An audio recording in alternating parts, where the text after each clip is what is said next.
부활주일 아침 우리에게 주신 하나님 말씀은 신약성경 마가복음 16장 1절부터 8절까지입니다.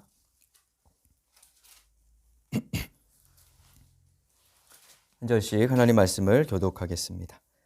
안식일이 지났을 때에 막달라 마리아와 야고보의 어머니 마리아와 살로메는 가서 예수께 발라드리려고 향료를 샀다.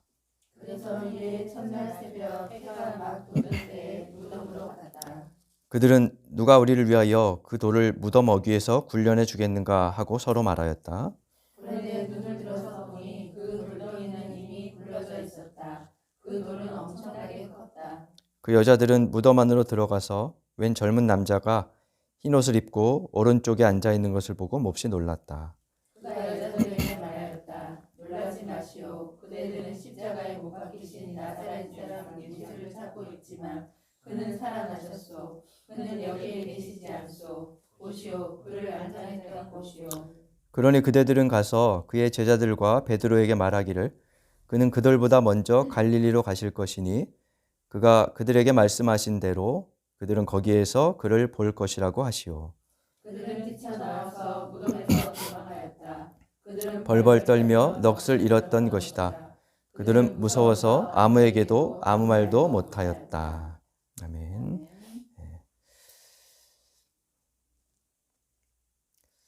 안식일이 지난 일회의 첫날 새벽, 그러니까 일요일 아침 해가 막 돋은 때 세 여인이 길을 나섰습니다.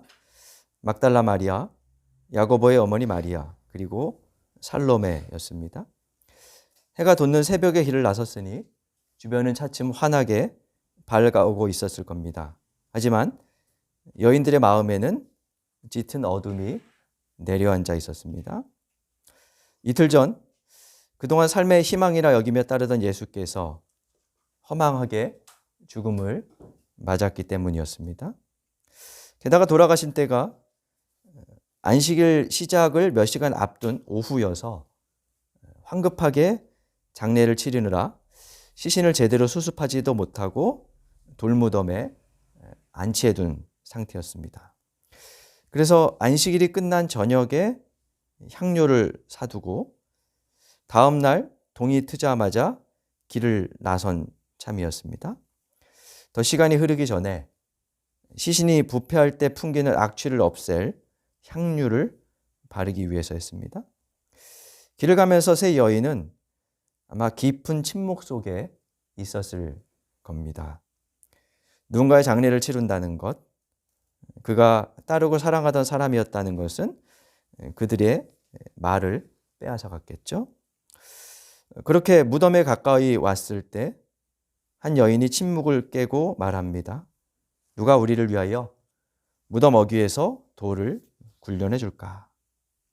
중동 지역에서는 무덤 도굴과 시신이 짐승에 의해 훼손되는 것을 방지하기 위해서 돌무덤을 앞에 돌로 막아두는 관습이 있었습니다.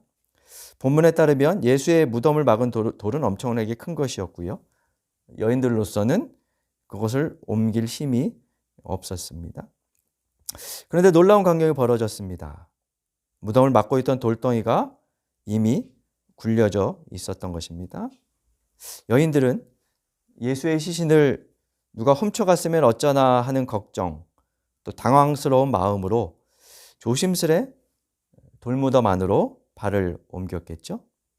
가보니 예수의 시신은 온데간데 없고 웬 젊은 남자가 흰 옷을 입고 오른쪽에 앉아 있는 것을 발견합니다. 이 광경 자체로도 아마 까무러치게 놀랐을 겁니다. 5절에 보니까 몹시 놀랐다 이렇게 말하고 있죠.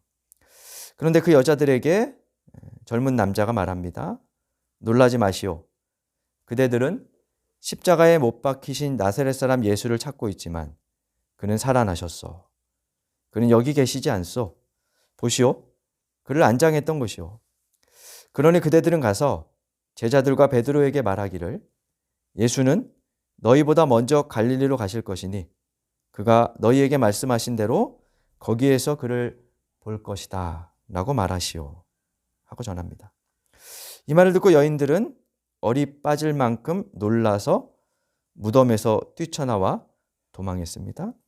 넋을 잃고 벌벌 떨며 아무에게도 어떤 말도 하지 못했습니다. 이것이 오늘 본문이 전하는 부활절 아침의 풍경입니다. 무섭다 하는 말이 여러 차례 반복되면서 그날의 감정을 담고 있죠. 기독교는 부활의 종교입니다. 예수가 십자가에 달려 죽은 지 사흘 만에 사흘째 되는 때 부활했다는 것은 우리가 몸담고 믿는 기독교 신앙의 핵심 고백입니다. 예수님은 무덤에 누워있지 않고 하나님이 일으켜 세우셨습니다. 그분은 사람들의 손에 죽임을 당했으나 하나님의 손에 의해 일으켜 지셨습니다. 사도 바울은 그리스도의 부활이 없으면 복음 선포도 헛것이고 믿음도 헛것이다 라고 고린도전서 15장에서 단정적으로 말을 합니다. 기독교가 유대교의 안식일이 아니라 안식일 다음 날인 일요일에 예배를 드리는 이유는 우선 기독교가 로마의 국교로 공인되었던 정치적인 배경도 있고요. 그러나 보다 근본적으로는 예수 그리스도의 부활이 주일에 일어났다는 데 있죠. 그래서 매 주일은 부활을 경축하고 기뻐하는 날입니다. 기독교는 그 예수의 부활 경험으로부터 출발했습니다. 그래서 부활이 없었다면 아마 기독교는 유대교의 한 분파로 명맥을 유지하거나 아니면 역사에서 사라졌을 겁니다. 예수의 제자들이 예수께서 십자가에 달림으로 모든 것이 끝났다는 절망, 두려움에 사로잡혀서 두문불출하거나 자신들의 고향으로 돌아가서 예전에 하던 일을 다시 시작해야겠다라고 말했던 것을 보면 그들의 절망이 어느 정도였는지 알 수 있죠. 근데 이런 제자들의 절망감과 두려움에서 그들을 일어서게 한 것, 그것이 바로 예수님의 부활 소식이었습니다. 예수가 죽은 뒤 며칠이 지나자 그를 따르던 수많은 사람들이 그는 살아있다는 체험을 하게 됩니다. 두세 명이 길을 갈 때 제자들이 모여있는 곳에 때로는 수백 명이 있는 자리에 예수는 부활한 몸으로 나타나서 두려워하던 제자들에게 용기를 주고 희망을 불어넣습니다. 이런 일이 한두 명에게 그친 것이 아니라 집단적으로 여기저기서 일어났어요. 그러면서 차츰 부활은 공통의 경험이 되었고 초대교회가 성립하는 출발점이 되었죠. 이것은 부활이 몇몇 제자들 혹은 일부 광신도들의 내면에서 일어난 주관적인 심리 현상이 아니라 수많은 사람들의 삶의 변화를 가져온 사건이었다는 뜻입니다. 근데 주님을 따르고 사랑했던 여인들인데 오늘 본문을 따르면 예수님께서 부활하셨다는 소식을 듣고 그들은 놀라고 무서워합니다. 왜 그랬을까요? 지금도 그렇지만 당시에도 예수님의 부활 소식은 이해하기 어려운 예기치 못한 사건이었기 때문입니다. 그래서 복음서를 보면 주님과 가까이 지냈던 사람들도 부활하신 주님이 앞에 나타나셨는데 바로 알아채지 못해요. 불과 이틀 전이었는데도 이틀 전에 죽은 사람이었음에도 불구하고 알아채지를 못합니다. 무덤가에서 울던 마리아가 그랬고요. 엠마오로 가던 두 제자가 그랬고 디베랴 호숫가에서 물고기를 잡던 제자들도 그랬습니다. 흔히 사람들은 부활을 소생, 시체가 다시 살아나는 것 정도로 이해를 하지요. 근데 성경 어디에도 무덤에 누워있던 예수의 시체가 다시 살아나는 장면은 나오지 않습니다. 동영상으로 찍을 수도 없었을 것이고 일단 목격한 사람이 없죠. 그냥 빈 무덤만 보았습니다. 그래서 복음서에서 복음서 저자들이 예수의 시체가 살아나는 장면을 영화나 소설처럼 이렇게 묘사하지 않은 것은 사실 현명하고 다행스러운 일이에요. 만일 그랬다면 이 부활 이야기는 괴기한 소설이 되었을 가능성이 큽니다. 부활은 소생과는 질적으로 달라요. 소생은 나사로가 다시 살아난 것처럼 이전의 몸 상태로 돌아오는 것이죠. 결국 다시 죽게 될 존재로 살아나는 것입니다. 근데 예수님의 부활은 이전 육체의 회복이 아니었어요. 부활하신 몸은 단순한 이전의 육체도 아니었고, 그렇다고 유령과 같은 영적인 존재도 아니었어요. 부활한 예수는 몸을 가지셨죠. 그 몸으로 제자들과 대화하며 식사도 하셨고요. 도마에게는 못자국을 보여주기도 하셨습니다. 그러면서도 한편으로는 제자들이 겁을 먹고 문을 꼭 닫아 걸고 있던 방 안에 호련히 들어오시기도 하고, 주변 사람들이 그를 알아보는 즉시 갑작스레 사라지기도 하셨습니다. 그게 뭘까요? 바울은 신령한 몸 이렇게 표현하는데요. 사실은 그 몸이 어떤 상태인지 우리도 그렇고 부활을 목격했던 제자들도 이해하기 어렵습니다. 그래서 복음서에는 부활이 구체적으로 무엇이고 어떻게 진행되었는지를 전해주지 않고요. 4개의 복음서를 비교해 보면 서술도 일목요연하지 않습니다. 오늘 본문에는 천사가 젊은 남자가 하나 있었다고 하죠. 다른 복음서에 보면 2명의 천사가 있었다, 뭐 이렇게 나오고 그렇습니다. 그러니까 이게 일목요연한 서술이 아니라는 거예요. 그런데 그냥 각각의 경험들이 담겨져 있다는 것이고, 아마도 꽤 충격적인 경험을 하면 그 충격 그 자체 때문에 주변의 것들은 잘 생각나지 않는 경우들이 있죠. 그래서 이 서술들이 달랐을 것이라고 생각이 됩니다. 다만 공통적인 점은 한 가지 있는데, 그들이 부활하신 예수님을 만났다는 것, 그리고 그의 현존을 체험함으로써 자신들의 생명을 버려가면서까지 예수님의 부활을 증거하는 사람들로 변화되었다는 것이죠. 부활은 예수님의 죽음 앞에 두려움에 떨어 도망갔던 제자들을 담대하고 새로운 삶으로 이끌었습니다. 박해자였던 바울이 극적으로 예수님의 제자가 된 것도 지상에서의 예수님과의 만남이 아니라 부활하신 예수님을 만나고 나서였죠. 물론 이들이 그렇게 되기까지는 시간이 필요했습니다. 부활 소식을 전하는 젊은 남자는 7절에서 여자들에게 예수님이 갈릴리로 가실 것이니 거기서 예수를 볼 것이다라고 전하라고 합니다. 이 말에 제자들은 갈릴리로 갔겠죠. 요한복음에 따르면 그냥 실망한 나머지 물고기나 잡겠다 하면서 갈릴리로 갔다, 이렇게 표현되어 있습니다. 아무튼 갈릴리로 갔을 겁니다. 거기서 뭘 했을까요? 예수님이 부활하셨다는 소식을 들었어요. 그리고 갈릴리에 가면 뵐 수 있다, 이렇게 이야기를 들었습니다. 여러분 같으면 다시 갈릴리에 가셔서 뭐 하실 것 같으십니까? 그분을 찾아다녀야 되지 않을까요? 어디에 나타나실까? 뭐 이러면서 두리번거리며 찾아다녔을 수도 있겠죠. 근데 사실 그분은 호련히 나타났다가 호련히 사라지셨을 뿐만 아니라 부활하고 40일 후 승천하셨기 때문에 예수님을 찾아다니는 것은 큰 의미가 없는 일이었습니다. 그럼 제자들은 갈릴리에서 뭘 했을까요? 갈릴리라는 지역은 제자들이 살던 곳이었고 그들이 예수님을 처음 만났던 곳입니다. 예수께서 하나님 나라 운동을 시작하신 곳이었고요. 제자들처럼, 그리고 예수 자신처럼 가난한 민중들이 팍팍한 현실을 살아가던 현장이었습니다. 아마 갈릴리에 돌아간 제자들은 그곳에서 예수님과 함께했던 기억들을 소환했을 겁니다. 그 조각들을 퍼즐 맞추듯이 소환해서 맞췄겠죠.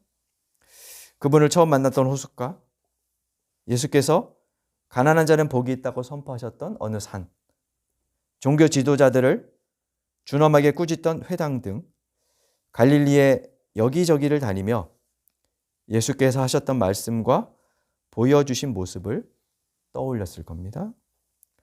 굶주리고 병든 사람들을 향한 애정 어린 그의 시선과 손길이 그려졌을 겁니다.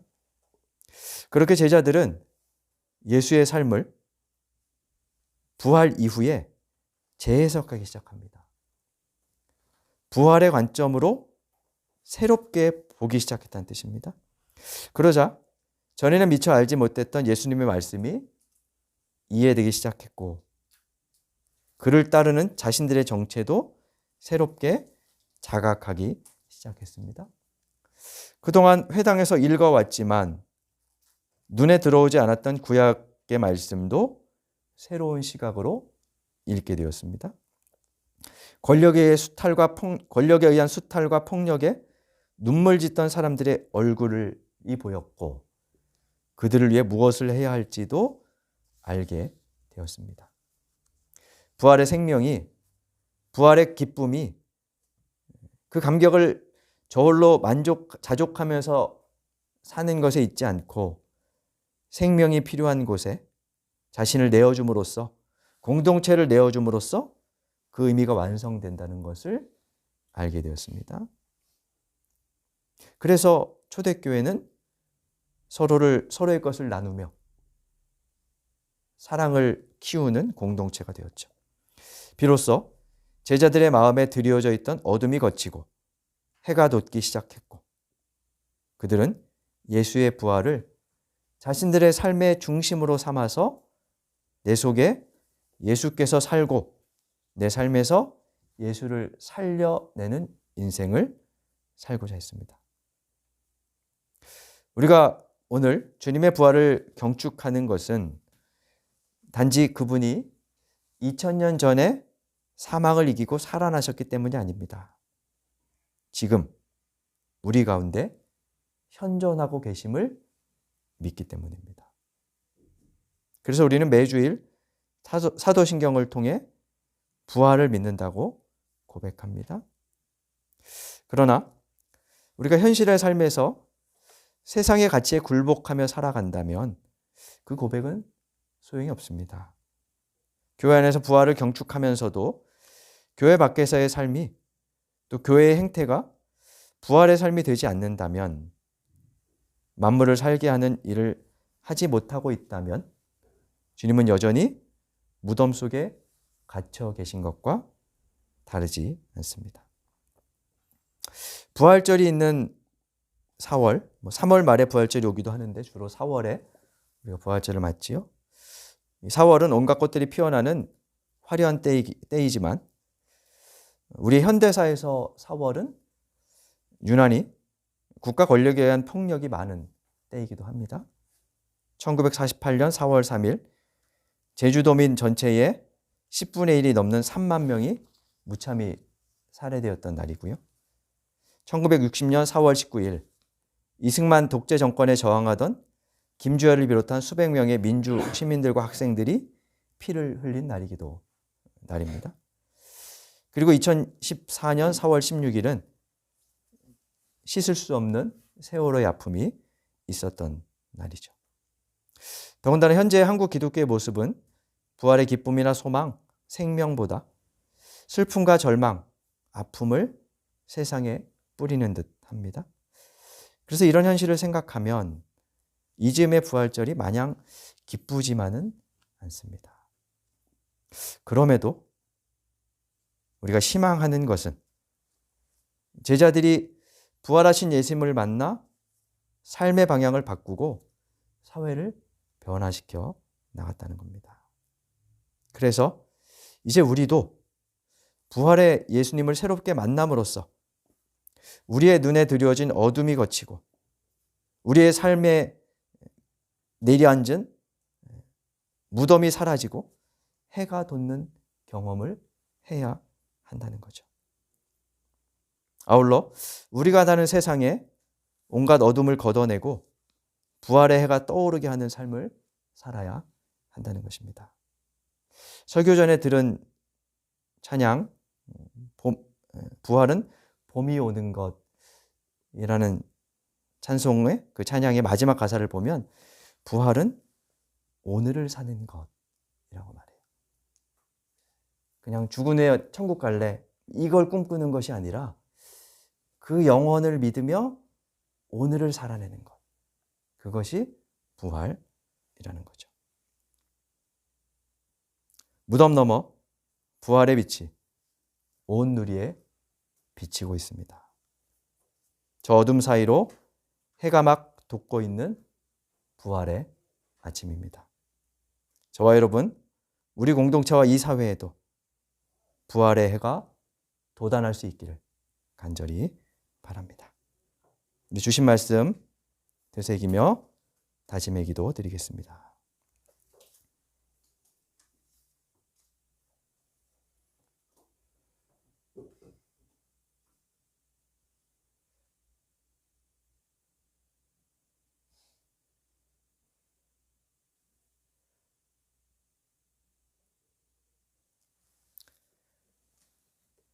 죽음을 이기고 부활하신 주님을 찬양합니다.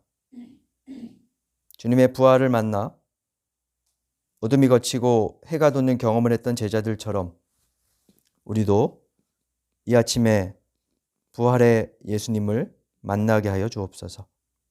그리하여 우리와 공동체, 사회의 어둠이 걷히고 해가 돋는 아침을 맞게 하옵소서.